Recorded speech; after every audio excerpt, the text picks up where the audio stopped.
na kwaye ni nyina nkran saa no a emwa emma wo manfo no ani posi ani titiru nsentrofo enkitahodie enwie payo enkitahodie ne nso ene ma posi dwumadie no etumi ewie payo ne ko wano papa eboa nti wayi san hye no afre ho.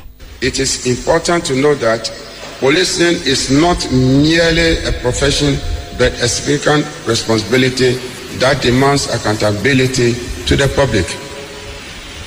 We acknowledge that no society can effectively combat crime without the trust and collaboration of its people. This is why effective policing is a partnership, one that requires officers to work closely with the communities they serve to foster a safer and crime-free environment. I must also emphasize that this collaboration extends beyond crime fighting. It involves the development of robust interpersonal skills requiring constant reassessment of our police-public relations frameworks to adapt to changing circumstances. In times when the public demands greater involvement and accountability in our service delivery, a well-tested approach ensures police legitimacy and builds public confidence.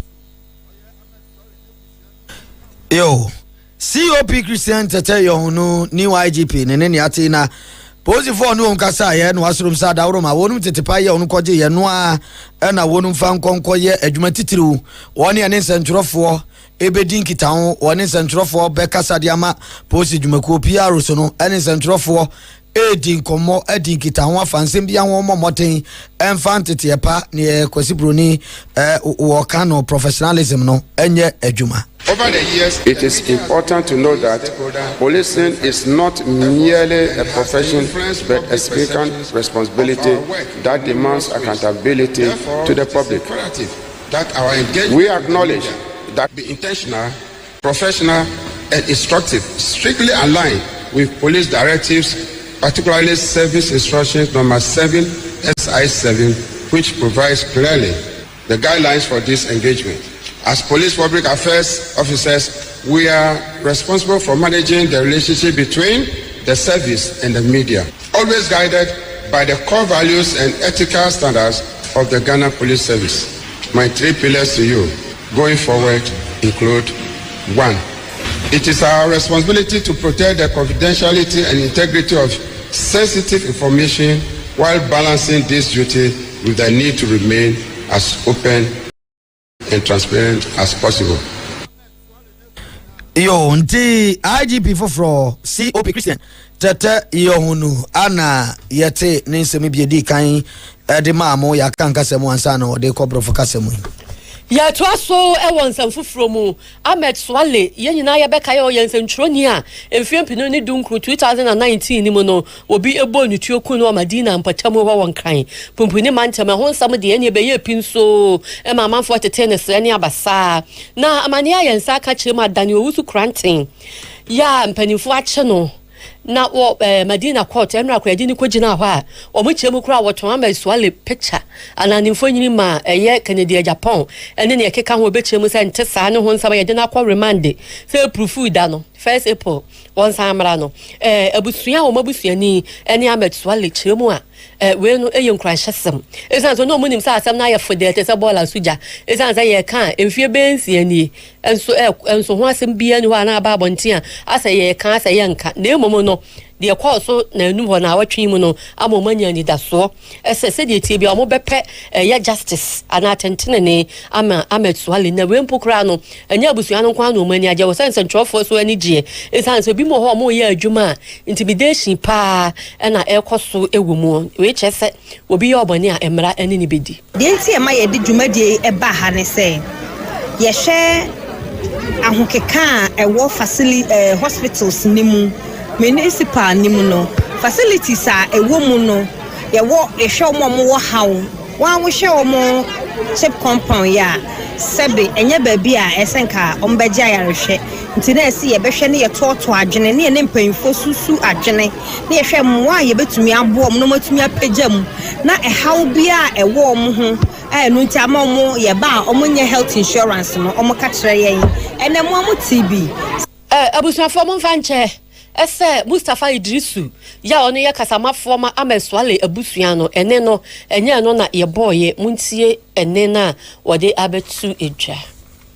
In fact, we knew that the police kept on telling us that they were investigating. So that is why I said that we believe that nothing was happening, because we wanted to get concrete information from the police about the case. For about a year now, we weren't hearing anything from the police until this particular arrest was made some 4 or 5 days ago. And then we got an information, and then the police started inviting us again. As of last year, our hopes were measured. But now our hopes we have that confidence that this is coming up, and we are hoping that the best is going to come out.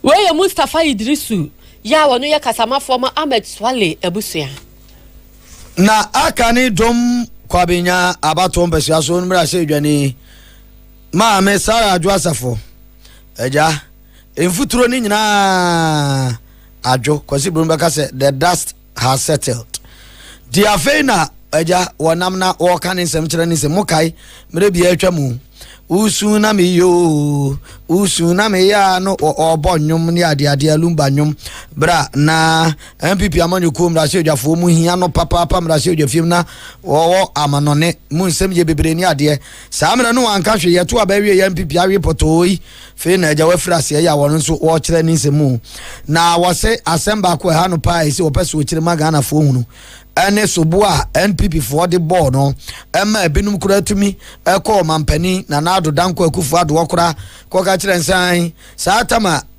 yeto abawie ye na ye speaker of parliament na NPP for person ora Professor Makokwe na enya no Adwasafo to aba edema ora abamba ben wo se enya no kura ja atoronko a na se wono wo kire woni a wonu to aba no NPP mrase odwafo no a wonu to aba nditi a Professor Makokwe na omuto de ma ora abamba bena kire Ghana da ni butu wo se nkrofo bi ye omuto to aba no nya agrokura wono 120 ya Professor Makokwe oto abande ma ora Makokwe ena afi ni esi ya kura kire nam abato no zamoka ya ora Carlos Hussein ahinkra boat Carlos ahinkra ko GP person bi ya o this speed is so mu dibi wura na numu ne bi wibie ni ade o se ekoba asante kura no aba no mutu ye no ankasa no enya no no mu kan ye ede kire de wanya speaker of parliament ne mom ne aboto ka se on kan consensus no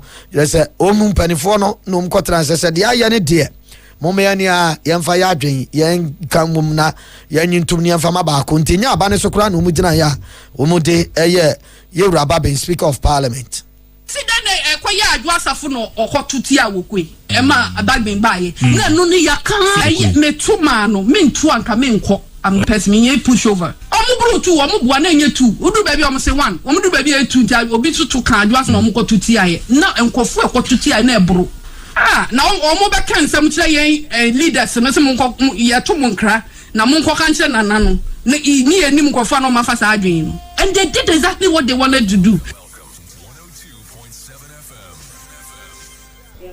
Yo, Maame Sara Adwasafo ana matene kan yonti wa sha ase ya wono so wo kire ni nsemu woni e bo ne so bo ne ade no ene free juada ne ba de nse wo koto explanation to nemu a wo kire nsemu pa yo yanto aso wansam fufuro mu na ni nyina no anase wo manfo ebeka ya enre ya ene betu dwasa anka ne Bank of Ghana governor ana opani anu wo hwesi kakrabia kase wo mamu so Dr. Ernest Addison ni fie national security for ho ekodi dwuma ya te said omo ye kaneto for wi atafie ya 11 February na bi ena enu akro na nsentro ni ye fra no katache free famensa enso ye so omo koche no e mo se agile no sansen sam na ama wo kwamra shebedwa fie mu a de odadom kuma no ano ya minority leader honorable Alexander Afenyo Marken abechem se we no asa ya amanyose mu apopo bi sa ene ho ye atemu ni pese ye de ma wo mo ene ho nsema enam so ama deputy presidential spokesperson ana wo kwamampani aso ya kasa mafo abedi achiwe ya Shamima Muslim osinya sa na tie national security for no mu yi wo madwuma e kan hwehwe mu ahodro ya wo mo ye ehu nti we no bi ndimi nkasa ya popo ena obi epese odi popo wo mo e kan hwehwe mu wo mo ye epe ho adanse edi dwuma Sisi John Dramani Mahama as a leader with conscience. At all times, he wishes to shepherd this nation with little chaos and with little distraction, as much as is humanly possible. There will be times that maybe in the execution of some, due process, there might be some missteps. We are not a party to not recognize when mistakes are made and redress them. But what we can tell the general public is that there's really a new heart to leadership, a heart that is very in tune with the people that it's leading, and a heart that wants the best for this nation and wants to, lead a nation that is fair and just and equitable to all Ghanaians, even those that may be found on the wrong side of the law. Because even convicted criminals have rights that must always be respected and enforced. And so you would not have the person of His Excellency John Dramani Mahama to seem to be flagrantly abusing rights of citizens. Auntie, Omanfo no, enye omo right. Ena mampani ebeso tietia so omo fa ahodie ene ne ekeka ho eso. Na emomo no, eye adwuma na national security for na ye mra kwan so ena ehwehwemu nso so ena omo eye. Shamima Muslim, ya oye deputy presidential spokesperson, ne sama okan ni bi eno no. Yo, na enu na abando ya pani abedi akire deputy attorney general Dr. Justice Srim say Wakasa. And watch I say, and Crawford fear Ura national security for Ura near the end. Or say I'm Rakwansu, who I was saying Yanquansu Aquanutum. Nani Akos running nano, na Emra, Emonum Quanya, Emramuno, Chidombia was Umunya Biano, Unumunya Ansana, Unum Echo. Na said the engine Ura come for Riata. And Chai, and yet is Crawford, national security for Akonifi, and Wachi, Dr. Ernest Addison, so, and Gradia, and area minority, no, at the Cronwa Babato, national security operatives in so say, one called Dr. Ernest Addison, film first, Cabotany, and Pimudu, or Pipidu.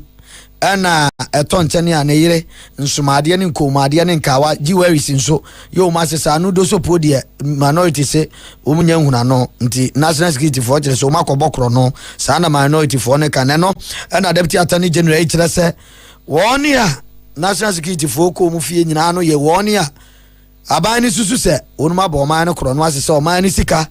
Gunum bottom, and yet is one share, yadi and yadi, and nunti, qua unum qua yana, baby o manano, na and penifone do sasa, siasuma wonum say, wonum co, ya sansen, and san unumucro.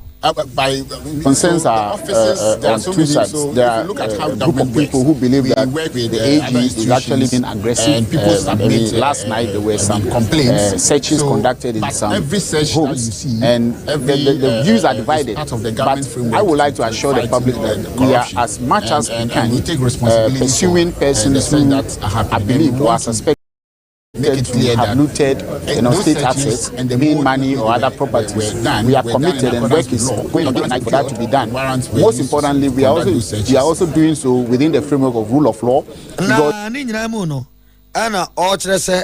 Aban no hye bia wo so fam bia aban ya na adwen so obefa nyinam na nhwemu ado ya wo se koso ne afei ye kwa dubo woni o se tutu onuma no ene ade obehwe se ni nyina mra kwan mu no krokra ho mo a obedi hye ni nyina so pepepepepepe no kirem se nyame nim ya no oman mu no kra ye kro no kata hye pro ye kankan ko asenie che papa twintwan ne na se esa na wakora watoba ha na waye boho se kontomire ya akanjani ade na wabam kura ya apa ba na nso ni nyina mu no aban bebo moten no ahwe se ensam ya wode bekọ aseni bia sobo ye wode bebo nyina no emu oden pampe pa se banua. Concerns are, as you may know, there have been instances in the past where persons who are suspected have been treated, have been arrested in manners that don't comply with the rule of law, where violation of human rights and other laws have been broken just because people are suspected. We've also witnessed instances where people have been put on trial for years without any evidence and without any conviction, without any trial.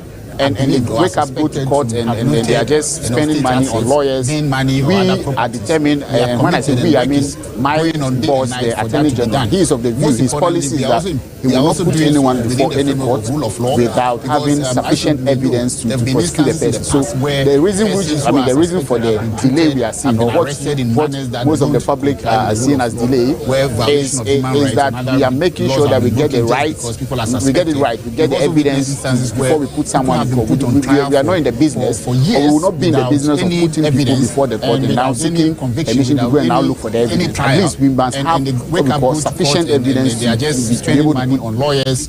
We are determined, and when I say we, I mean my boss, the Attorney General. He is of the view, his policy is that he will not put anyone before any court without having sufficient evidence to prosecute. Abai do ya pani abedi Deputy Attorney General ana yete nkan ya Dr. Justice Srim Sai nene enono. Ghana mpanimfo ena bekwana Youth Employment Agency here for ena Ghana European Center ena European Labour Institutions for ena akomo ho aboma se say die mpanimfo pantoma eye work abroad program no ho no o ma hyase ni Romania for ato kese e wo sa dwumadie ne nhyehyɛ ye kwan no eso ena so omo kitansa no dwumaye skilled workers no akwanya aba ese ubetumi akwa Romania na wakoye adwuma the Chief Executive Officer ema Youth Employment Agency eye Malik Basintale na oche mu se we yade ebebo pa magana fo mo won sa nudwuma no akonya suahunu bebre ewo eyama no mo sa de abebo o man no sikasem. Ladies and gentlemen, as we embark on this journey, we are also conscious of the concerns regarding brain drain. And the last time I was having a conversation with a friend, I was wondering why anytime you have the Europeans trooping into the country, they don't term it as brain drain. But anytime Ghanaians are going out, we term it as brain drain. And maybe we've had many brains drained through Chinese import into this country. But the truth of the matter is that all labor from the international community are well structured and they troop into our country in a well structured form. And that is why the YEA is instituting a comprehensive reintegration and community impact program that will ensure that when our workers go, they shall return home. Nipa yati ni ya Malik Basintale onu ya Chief Executive Officer ewo Youth Employment Agency. Yegusu a promise 102.7 and promise television so nyumre no nsia kase na asye ya ehwe aban no enkomo bonsem so Government Communications Ministry the ordano ani odonya for Felix kwajofusu akomesika ya enche ye akinka no mrache dwafie mu ene na tena ye no ye twa sika no wo manga na esi di no wo pepe edioso nwotwe 78 million Ghana cedis ene ye diama na tena ye no ya obeba amane ne aban ye nie hyehye ya amampani wo ye nie wapa obi foforo so onye sei na enyemabu no a obekirekire mu ama Ghana fo ate ne ade no wose akomesika de ma no afe no asoye wo 78 million Ghana cedis enso isa. Speaker, it is also false for anybody to say, and this is a house of record, so I wish to place it on record, that my office has not been given 78 million Ghana cedis.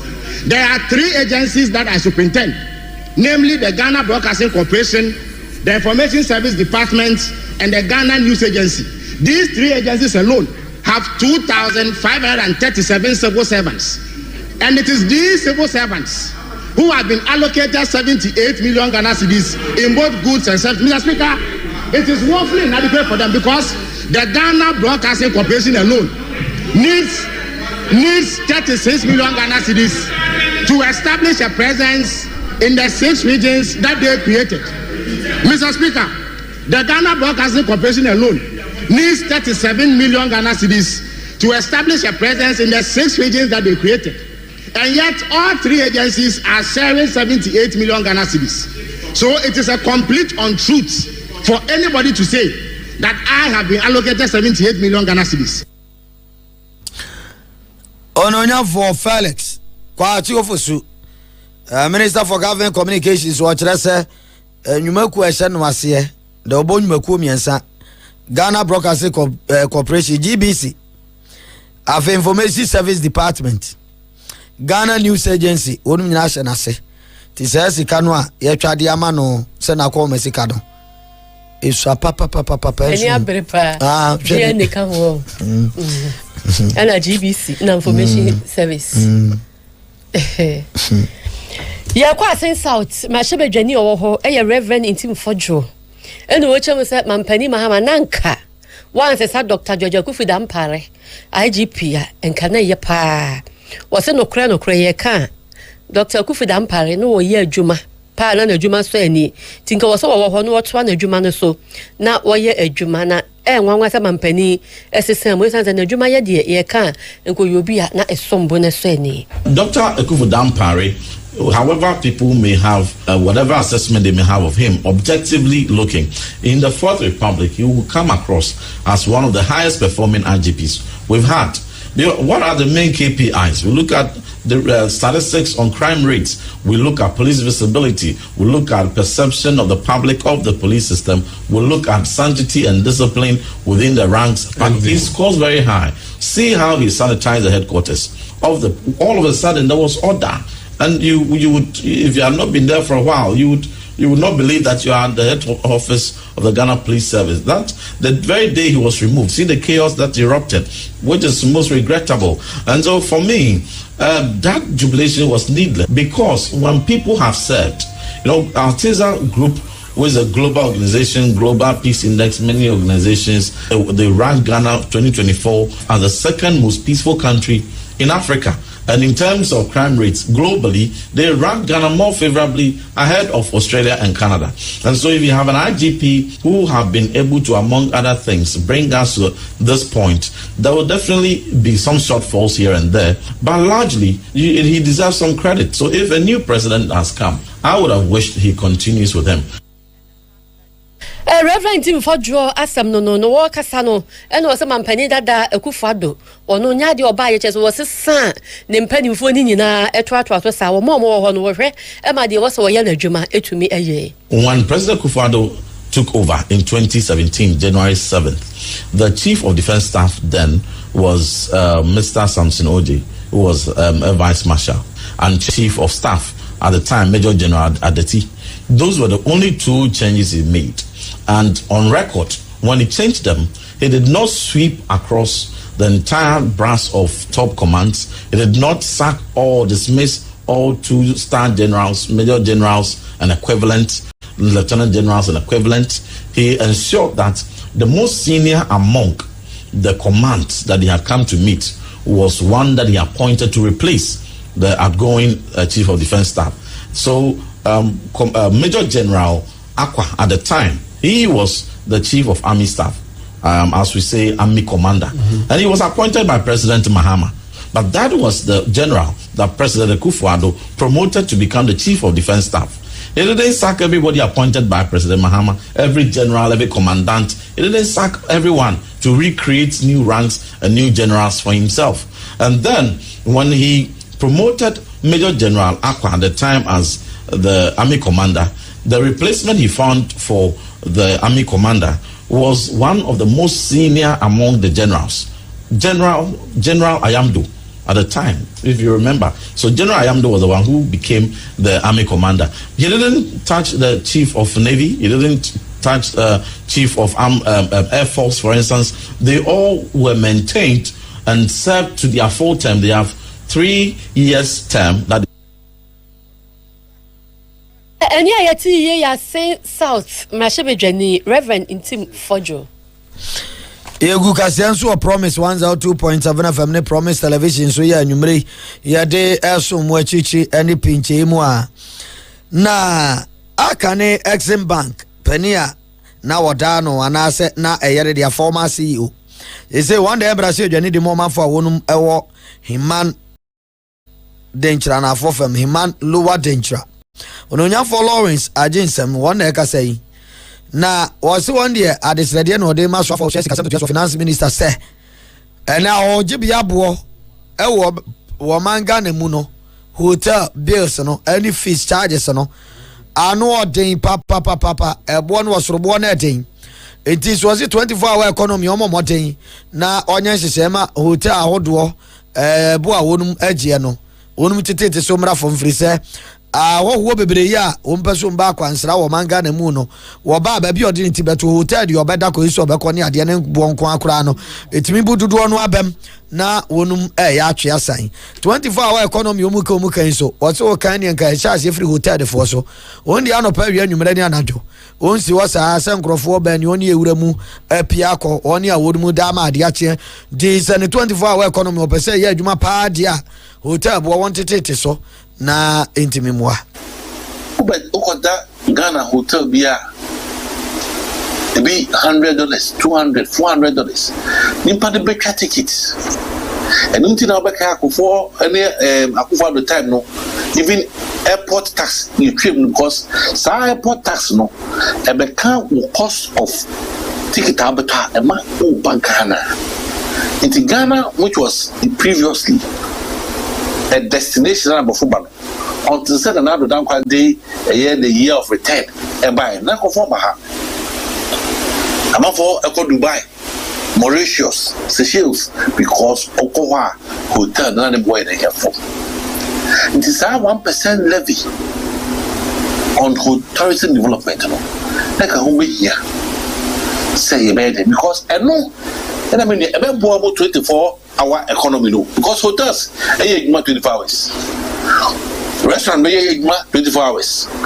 watchman at the house with me 24 hours reception at all with me 24 hours and no a bit to be conferences Ghana was the hub for conferences time at Ivory Coast and to Kwasi it said the external factors to say cool a cost of West Africa and more Ghana but Ghana say Mampeni Eko Burkina Faso I don't know ana wo sere abansa da woro momo moten na ankrankra nyumakuo private companies won so onuma sene mo wonu pa mo num nyine na afi emwa ma mabuna enya nyuma nye bebere wo manga na mu na dodo no anamba bankere no enyuma mu so na onum nya benye one district one factory yeni exam for yeni yeboa no pharmaceuticals one kan now you produce infusion Ghana, Atlantic Life Science, me boy. All the pharmaceutical companies do na wukumano. E munai enyesika efi esa. NDC4 and I'm saying become new creative in 2016. Let me call 2017. No, my pharmaceutical company pay $40 million. You call your pharmaceutical company over $60 million. And it's not covered by hand sanitizer. I did back one, make catch Ghana for dinner. Okay, I did pam away. In there, and now saying ya, a shame meeting Ghana at the NT. We also a fashion designer, and Kazobia a tailor bill. A whole and a mark in Jumakasi. Okay, your company be a fellow DTRT. Minokasi, Amopam Nima Aquaman on America. Omunya $2 million. Ade pam ade bankwa. Chiro also auto machines. Now found for time as more. No more workers 1,500. Minokasi, they have workers over 4,500. And we're gonna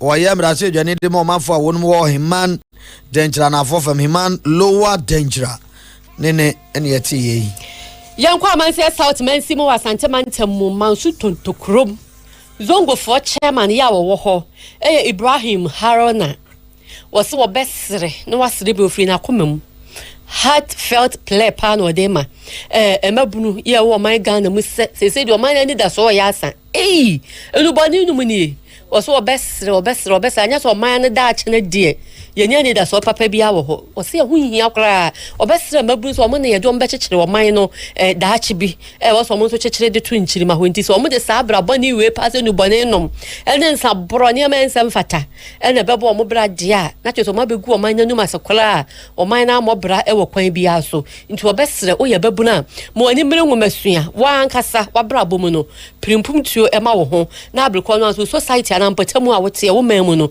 primpum tuo e ma o no na wunya baby page na ebeboa ma wa wontoto ye ne ne ma nyina atumi akoyie ama wo ene wo san sesa ahohyeso enso behia sa abri pa yonko sam ne ne ma den sabro ne nubone no mabani nyina no mabro ne ntwe won hu firi ho na ne ma we kura ekokwaso ama bebra adwen so kura ese omo fandi agoro adro bi na eba ya esaye mbrante no sere wo mo a wo ntwe wo ho firi mo ntwe wo ho firi adobone na mbrante enom no ebeduru mre bi no na wan kasa no wonde wo ho mon chomo ho firi ho na mo som nyame awo sompam atembo na nyankopon makofa katuapa lanti yawo fo no yawo mo wo ya ma ya bato se som no wo ho na yeso ye di akire ana yesom ati na mo hwe mo ho yie na Ghana ensesa na abase kasa brofo se ya wura mo aye bosome bia ishirawo mpa enuyam muslimfo mba na mpanimfo na ayi nkora nyina islam ni na se bosome we mu na wo se wo kai akwete se wo moja na wo ankasa wo honam na wo de bo fode atemoda Nyankopon so bekoko hu mobo nti eduanom muslimfo de yesre obia oba obemba wa kwara mbrantie special mbrantie no sese no omompe nyamesom no omompe nyamefre womo hwe na omomfa omompo omonjai wiase abrabo bia abrabo fono na omomfa womo ho enhye nkramom anase som no da bi beba dipa dasani na wo ho na kira wo ni ho zongo for chairman ya o man so tonto krom amanse south man simu Ibrahim Haruna eneneti na Justice Jones Doche brebi atwamu Supreme Court na oye atemu afode ba ko ise o na umijim retired Justice of the Supreme Court one ka say no kiremu a sa eye Consumer Protection Bill no abesi sa bre da honom na anya ya adwen se ye de komrasio adwafia mamrasio adwafo age atom na aba abeboa ye mra na womanfo aboa ya abo ho ban ni ade no ha adwen papa wo se ye ntimi ntwan biem sa nhye no Consumer Protection Bill no ebredu se afi ye bo moten na nki tibi hwe ne agitum na no ye emra eba abeboa womanfo ye ne eja bia ye ko aban nwumakuo emu na wonum esom yen se bi kura ya sabia na oko ECG form no office ni ade omuma ye osoma hodo ani ade ani abrabo je se sa asetra ne ntoto ye tete sa ni ade ni afi ni amakura ye to yese bia edisika eto aka ne ade ye ne ayeto atofo no ba beboa ye infrise obi onum kura na anu mikoto ayi bofrutu maami ochi bofrutu na mekwa nam si o media ya na mempe de ahye no se entimi nkoto ntwena na asom no nam si o so bia ne de ope me mempe de ahye bi obi so be ope maami se da wanya achi awie ne nko ade menye by force na eje ode she me kon ti sa amra wenum no na waji sika na so kitosi na fana de ma no wasu ayi awie na meje ye so enti sa amra iba beboa pa bu onu ma wokọ ade wo mpe no na no ana by force ye de aba wie nso abetua ka emfa ncho ne ade no se ade ache adura chiri papa se ne sa amra no ye nyin tumu na nsem yodi tudwa ye World Consumer Rights Day na wonum sign agent so a launch Ghana Consumer Report 2025 won kan popri mantem kropo enkanmu yentie the first collaborating spirit. As a retired judge of the Supreme Court, I spent decades upholding the rule of law and safeguarding the rights of Ghanaians. Today, I see consumer rights as an extension of that mission, a fundamental pillar of justice that touches every household, every business, and every community. In a real sense, all life is interrelated because, for example, the ECG managing director consumes data from MTN and also uses water, for example. MTN CEO requires water from Ghana Water Company and silver goes to Grand Hall. The bank manager needs a stable electricity supply to function as well as adequate and portable water. Whether you are a service provider or a regulator, the least common denominator is that we are all consumers of each other's products or services. Distinguished ladies and gentlemen, it is a hope that the Ministry of Trade, Industry and Agribusiness and Government will heed this call and pass the long overdue consumer protection law this year. Such a law will provide a unified framework to protect consumers, bridge regulatory gaps, and empower citizens to demand accountability from service providers. The absence of this legislation remains a glaring void in our legal system, and this enactment is a step we can no longer delay. In closing, reaffirm that this law is not an end but a beginning. The evidence before us, painstakingly gathered and meticulously analyzed, offers a roadmap for reform. It challenges us to build a Ghana where every consumer is informed, empowered, and respected.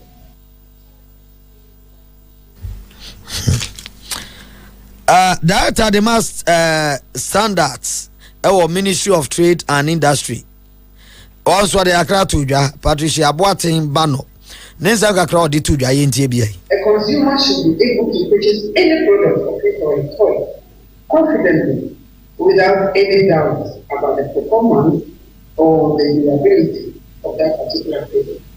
Government is under the Consumer Protection Law is passed, and the report by CAG National gives a fresh impetus to move forward the agenda of the 19th.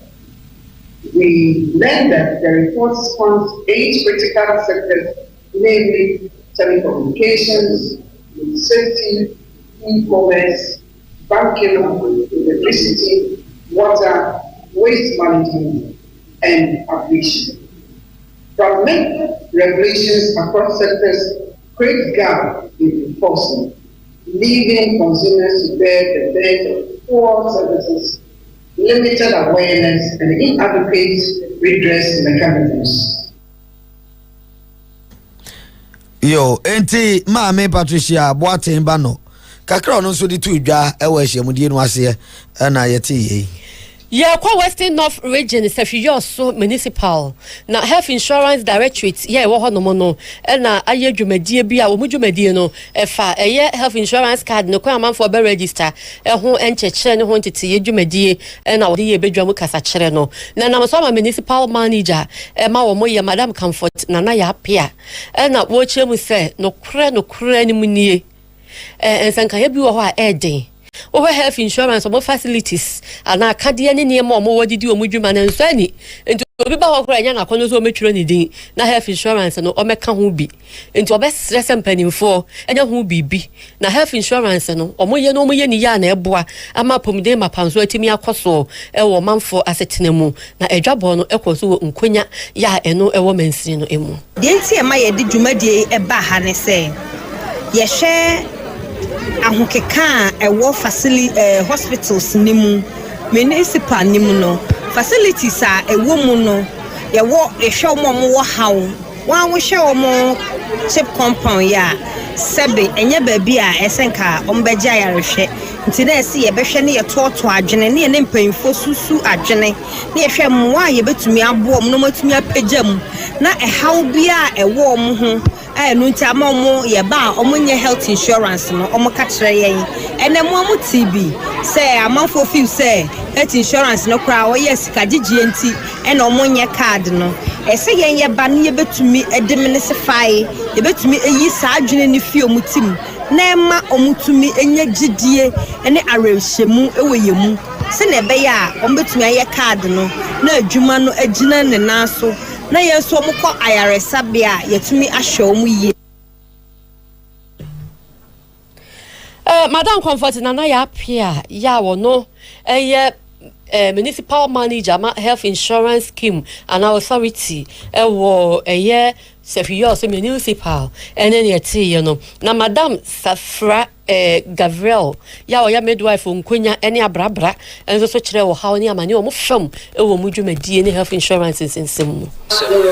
My challenges I face or abrabra, my simo, and I say sub district, and say any facilities I you may dino, and she die in your papa, a bill of one, a dino cracks, a womb, silly, a be a licky. Second challenge, so say any network, or any sub districts, ni mointi. Would the year, say you soon network in a year, Juma. The network no emboy my infant year, Juma. Any major challenges I face. Or more be philanthropists, any young company for any or more ambit me a boy and say, Mumba Boana, a promoting Ashua, yes, you bet me and your dime papa, a better year, Juma. Madam Shefra Gavrel, ya midwife Quenya Brabra, a Pomodea Sea, or how no firm, any health insurance once and some, on a Pomodea, where they more month for home, and sim be any tea. Call Yanim. Na doom someone some Kakran Yura. When on for calling Sadmako, your embassy, you need more man for one more quabre. Fijako Abre, Tifiaba Tombas, Fijako Abre North, MP.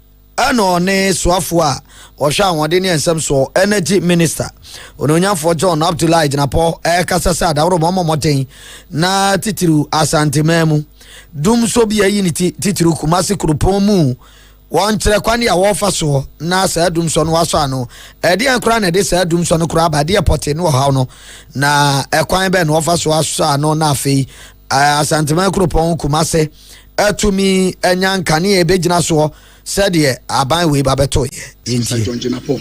He says he went to Kumasi, and Mr. Speaker, I monitored him when he went to Kumasi. He visited two places. First, he went to the residency, and then he went to Menchia. These two places, Mr. Speaker, anytime there's light off, there's a standby generator to power those two places. If the minister had visited Swami, if the minister had visited Kegetia, if the minister had gone to Atinga Junction, if the minister had come to Efidakwabre North, he would have realized that the power situation in Kumasi is one of the worst we are experiencing in decades. In Ashanti region, Mr. Speaker, the light comes on, goes off at 6 a.m., and it takes sometimes 14 hours before power is restored. Mr. Speaker, even the Ashanti regional minister himself, during the visit of the minister himself, had cause to complain about the power situation in Ashanti region. Ononya for Collins Atomako. Vijako abre tifi abato mbesi asumra se odwani. No. Wabra shebe dwafie mu budget no ho debate any adwin se swaya adwin chechele no koso na osofo ankane no ohwe yakwantempon ene yakwan samso ya MPP amemo yi bekwa wiye ya no ye osofo a wodi kan hwe osofo nso wa hwe ye local government committee no enso eso ono ye banta mamra shebe dwani honorable Francis Asenso Boache ene oso wo besre adabaraka Mampani Mahama ene na ban Accra Kumasi highway ne die eye dualization ekwan abonta no enka wonye mo won delay kro ntwentwen so kra mampani nye na mo sika sam ntoto ye ne akobagi ho nsem waka se enipa be wo pipidu 10 million ena etiminya emfaso e wo kwan so ndisa aban na ye a beboa ma etifi ene anafo fam akobagi ho nsem atumi awie peye ena wo cheche mu ase de ka ase faso ebi free amanfo aman so ene ne keka ho ni nyina ye sika ena edebra wo man no na nka kwanu mpo anka ne ye ka wacha wo so adon hwere miensa eye don hwere mienu ne fa ekwa miensa de na chese wodun se kra de don hwere num ekonsia na ada so gina kwan no so a wontimi mfiri nkran enu Kumasi anya Kumasi enu nkran to obesre aban nya kwan tempo no ahon hare so ewo abonta kwan so Accra Kumasi road. One of such projects is the economic corridor in the country. 10 million Ghanaians depend on this road for trade, for commerce, and daily life. The importance of this road can therefore not be overstated. And as a result, President Kufuor and his administration embarked on major intervention on this road. This intervention by President Kufuor and his administration reduced travel time from Accra to Kumasi from 6 to 7 hours to 2.5 hours. Yet, during the time of President Mills and President Mahama, between 2009 and 2016, not a single kilometer of dualization was added to the project. And as a result, travel time increased back from 2.5 hours to 5.5 hours. When President Kufuor assumed office, 4 major bypasses to continue with the dualization project was made. Honorable Asanso Boache no ankane no na yo so afo hwe yakwan ene yakwantempon ensem so ne na yate na so hono ma osase ebe ni sikasem nkan kro ne humpumtu a akra takra de kwantempon no enso hia pa ya mpanifo hwe no munsiese na kwansra ho nsem nyina so afam ho de untimi enyim film. Another project that is also worth considering that I'm urging the government to continue is the Accra Cape Coast Takrade road. We know the economic potential of this road. In fact, Cape Coast, Elmina, Takrade, Azum is becoming the tourism centers of the country. The Nana Akufo-Addo has started a big one, the dualization of Kaswa-Winneba Road. The idea was to extend it to Takrade. It is important that the government prioritizes this road and extend it to Takrade and to Azim. Honorable Asanso Boache, Bantama Asanso Boache, and any ate no mampani, adodan kwabres no na yo so afo hwe yakwan ene yakwantempon ensem so. Yeah. Amanyafo. Yeah, ko yanim. Na NPP sungoguru kwa amanyukuo no. Se yese ekuro ewu a dwawete. Nti yetu abani wiye afe na munsam epiepie ba ne ade a ene afe na mpanifo no bi kyerɛkyerɛ no madwen kasafidi ado so ne ekɔ so pa ene omu kansam na lawyer Justin Frimpong Kodia JFK NPP amanyokuo mamu ni nyina wonum kyerɛfo pani general secretary ana wode nkrata aba beto monte so no se NPP amanyokuo mpanifo hu se ade bi kɔ so ntwa ye wo so mu hwɛ kasete a na NPP amanyokuo no mabi enam kasafidi awodo so na omusi amanyokuo no ntomagofi wo monten so nti ondi kokobonsam ba se efiri saa mere no ankrata na ba monten so ekro no wa unim na ne ha woni ade obekọ akọka na bonten kasafidi so na agi hwe ene ade no ene ye de obema amanyokuo no atene ya badwakuo ye kire disciplinary committee na krata onde ba yese ma obi anko radio so enko sansem nguo se adwene ade no se minim se ma amesa adwasafo so oti yo senso se wantio yeso akwa akokasa ewo joy news so ya the post show na woko so wasa akokeka kansem ni biemu ani ade a ana onum se kokobo krata yi ba yansana wo se ko joy news akokeka ensam nti ni tintin onse kwasi broni se ya refer no nti o ma horo fer no de ama disciplinary committee ai wonko yinsam ano odem sese ache no yo se so mo se ya bayanza no ko kan do odem se ni okwa no baby anonso ante Zongo police station side oni we fida dem na obi ase na dwenye eyi papa sa na ka eba bo na no atwo so medam zebra crossing. Do you what abon or the zebra crossing? What the prada na ya beto so what. Koi, tu was. I was for ya talk at about the summer mo. higher promise 102.7 and a promise TV na me na aka na that promise there dey be say yedi nkomo eji kasa kire ni atenetene eni nyamesemu ehunhunumu ye kwa homa so ne Reverend Collins Kofi Bonsu wa principal ewo Purpose Discovery Foundation College PDF College ya ewo Edum Hapa Road and na wono na Holy Calling Ministries or da no say leader and founder na yankomo ni nyina aja loose talk just asem bi ebepia free obi anu bia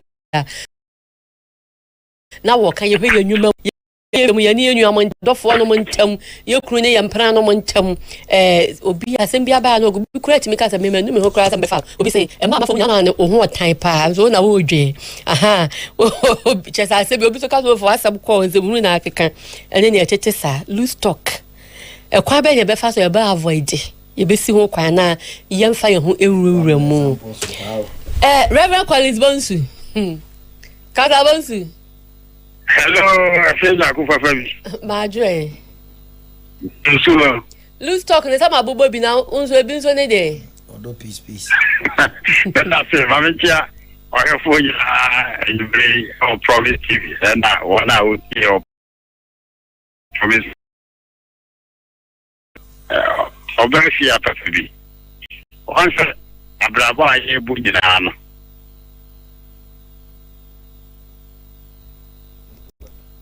Hello, Counselor. Counselor Bonsu. Hello. Boshaba electricals. Electricals when your man can hear be a whoop be no. Brakumasi or Dumari party abro Simon. Never spare a young can hear be a toe. Open chandelier light, corner light. Counselor, Jan Somame, Jan Somame, Open Boshaba can hear bro your party TV and I promise TV abro Simon. Will doom. Boshaba Plaza and after 0536 095 966. Counselor, yet you. Yo, me that's it. Number case. Also, life is built on relationships. Your vertical and horizontal relationship. Vertical, onipa oni onyankopon enkita hodie. And horizontal so yenyina yenkita hodie se okunu no wayere. Adwuma wura ene adwuma yefo. Se yeye Timamufu nyina no say ya den dan ho nyame de church na em say blaster gina akono that's anete World Cup we qualifiers say me tie bia no team no enyo ye nyina ya o ma papa enti Afia lose talk yes we be gina be fight on some can say ka so Ghana e be say Afia lose talk I don't know again any nasty to say. For the I saw Ombesha or Mecca. But I want to say, under the principle of patriotism, King Price to me. Now, when I say, Tim, how do you quay? And not patriotism into the Beshe. And yes, I was here where I say. So that may or my paternity. The support blasters and you come. But I want to make a say, thinking you best say at the okay, I lose stock. One way what way are you? Is who can house?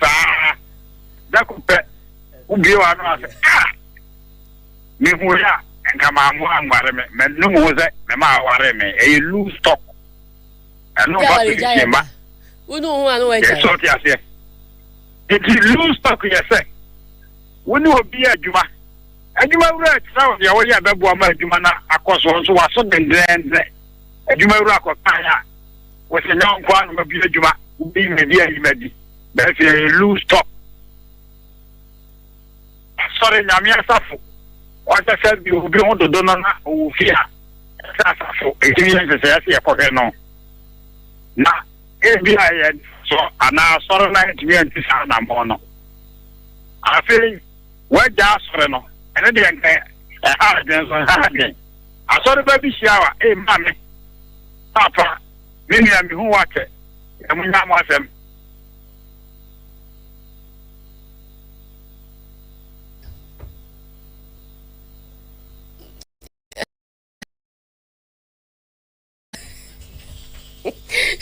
network no ya list counselor into vertical relationship no say ya ni nyamentem and a horizontal no ntem ye ho no eno no church the counselor say patriotism nti blaster match show mu ben ka say be share tete ba blaster example no man ni pa de me obaku ma no say mo nyina ne kwa asore na asofu no preach no kraman ne ai akati aneti akonya ba ko so no say show nu ka chance you are wonderfully and fearfully made chance was asofu we dey minti min twantro shakati ale kraman say so for dey minti min twantro counter. Hello, Mafia. After the what was Medasi. Answer the net. Ya can was seven I say. Casa ya di. Casa say ade. Na casa say ade. And I have to do say loose stock. And my mema and fat home. Ghana blaster sitting near you, yeah, or mine. And under the principle of patriotism. I see it to me. I do a support in the empire in our town blaster. Oh baby, now okay. Said the team is in the young stand for the say at the lose stock and the canoe. And I say, I don't know so why we have no more best. I almost say I'll bet me. I say, in fact, one way I know more bono or more or dance near dear. And to make a need yet. Me shall me pedals on best. Mafia. Me patches so bet me akata so oh Ghana sha me pedian so ye be hear me TV pa yes I'm not your back. Me hear me TV pa de on be say won ka say on be say apia de na to say wa nya o ma papa e say ya ka say lose stop counselor sabra on be say you ana me say am faton o say a platform that is we are that's why I'm here no ni say Ghana blaster bobo sitting you I say a bomb pie and your support team is a big qualify work up. And the other Casa, a year, Casa, the Casa, say, and net, yeah, for here, tier 4, I didn't to say. I believe I only paid in Kita Hono. Casa, you are free when no more. In the number of Fatona land, the said, drop with say. Will be a Juma. A Juma, what the name, the oppressor, a Juma, and the front of Thursday. They the same mammy in the same mammy. That's your I don't know what to Juma now, service or one will be a Juma. Wait, my dear, you bet a loose stop.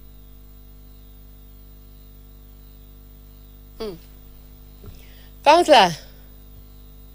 Person counselor home no hayen counselor what church nani so kakra ye be say ye betwa so brefufuru ma homa no enim wa yen stock networks in so ye lose stocks abusa for how no man ye dey kase ye bono AC na Reverend Collins Bonsu principal Purpose Discovery Foundation College Dom Hapa Road na ye ten nka ye sorry ama setina mu nkomo aba na obibi Korea na sell mu Jimmy Cliff your producer omo ye no mobile studio your papa Prissy and Joseph Amwate na ye quite several rooms so ye wo achi wo Sly wo honom Kofi and Joe and MC Afonso ye da entwiwa any Christian Ben and Philip so ase ya be so mo ye me Maame Afia Nyarko papa bi na menua bi Wofa Atta Frimpong yadoma ase ama monity ne hwe ye ko ye fia broni asetena mu nkomo ode ba abeto aso amae